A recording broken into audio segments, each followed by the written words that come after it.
Shalom semuanya. Assalamualaikum warahmatullahi wabarakatuh. Salam sejahtera bagi kita semua. Om Swastiastu, Namo Buddhaya, salam kebajikan. Sebelumnya perkenalkan, aku Aureli Faira Suryaman dari program studi Pendidikan Guru Sekolah Dasar Universitas Kuningan. Tepatnya dari kelas 1B dengan nomor NIM 2025 1510 106. Dalam kesempatan kali ini, aku mau menyampaikan tentang faktor-faktor yang mungkin menyebabkan seorang anak tumbuh menjadi seorang pembuli. Nah, gimana itu ya kira-kira? Melihat banyaknya kasus yang aku tampilkan di pembuka tentang bagaimana anak-anak dengan usia seperti itu bisa tumbuh jadi seorang pembuli. Kira-kira apa ya yang menjadi penyebab mereka melakukan hal seperti itu? Mari kita bahas.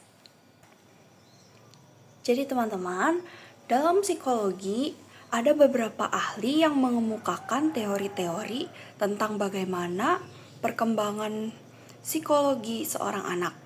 Nah, di sini aku akan membahas berdasarkan teori dari Erik Erikson. Nah, menurut teori ini, setiap anak melewati 8 tahap perkembangan psikososial. Nah, yang pertama, pada usia 1 sampai 3 tahun. Pada tahap ini, anak sedang belajar kemandirian. Jika orang tua terlalu keras, sering menghukum, atau tidak memberi kesempatan untuk mencoba hal-hal baru, anak bisa tumbuh dengan rasa malu yang berlebihan, keraguan pada dirinya sendiri, dan kebutuhan untuk menunjukkan kontrol secara berlebihan.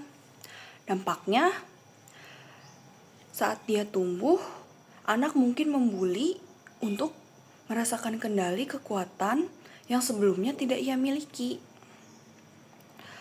Yang kedua, pada usia 3 sampai 6 tahun.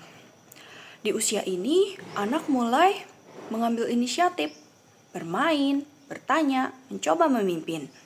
Jika seorang anak terlalu dipatahkan, ditegur berlebihan, atau membuatnya merasa bersalah ketika mencoba sesuatu, ia bisa merasa bahwa dirinya selalu salah. Tidak menemukan cara sehat untuk mengekspresikan diri. Dan yang paling parah, dia bisa mencari pembuktian melalui cara yang negatif. Dampaknya, anak bisa melakukan bullying sebagai bentuk inisiatif yang salah arah untuk merasa dominan atau diakui. Pada usia 6-12 tahun, ini adalah tahap yang paling dekat dengan usia sekolah. Pada waktu ini, anak mulai membandingkan dirinya dengan teman-temannya. Kalau ia sering gagal, dihina, atau tidak mendapat penghargaan, maka ia bisa merasa inferior atau kurang berharga. Dampaknya, anak menjadi merasa rendah diri, sehingga timbul keinginan untuk membuli.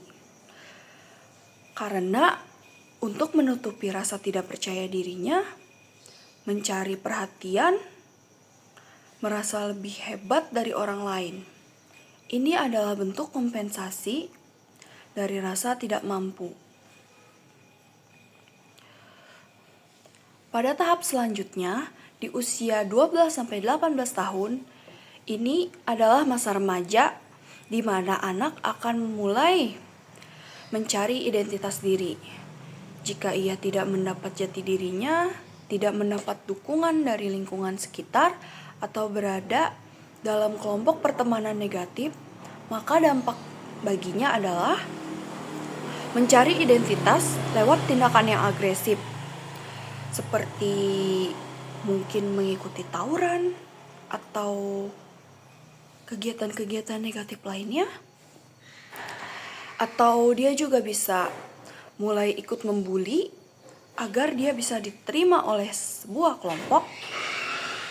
Dan dampak lainnya itu untuk mencari kekuatan agar dia bisa diakui, dampaknya adalah bullying muncul sebagai cara untuk membentuk identitas sosial walau dengan cara negatif. Tentu saja ini adalah perilaku yang tidak dibenarkan ya teman-teman. Nah, selain dari pembahasan yang tadi, Erikson menekankan pentingnya lingkungan sosial untuk membentuk perilaku anak. Jadi, faktor lain yang mendukung anak menjadi seorang pembuli adalah kurangnya perhatian dan kehangatan dari orang tua, pola asuh otoriter yang terlalu memanjakan, model peran negatif, misalnya orang tua atau kakak suka merendahkan, atau budaya sekolah yang tidak menekankan empati. Jadi kesimpulannya, menurut teori psikososial yang dikemukakan oleh Erik Erikson, perilaku bullying muncul bukan tiba-tiba. Ada banyak konflik perkembangan yang tak terselesaikan, mulai dari rasa malu, rasa bersalah, rendah diri, hingga kebingungan identitas yang dapat membuat anak menjadi seorang pelaku bullying. Dengan memahami hal ini, kita bisa membantu anak sejak dini agar tumbuh menjadi pribadi yang percaya diri, empatik, sehat secara emosional. Demikian pembahasan yang dapat aku sampaikan melalui video ini. Kurang lebihnya mohon maaf. Terima kasih sudah meluangkan waktu untuk memperhatikan video ini. Dadah!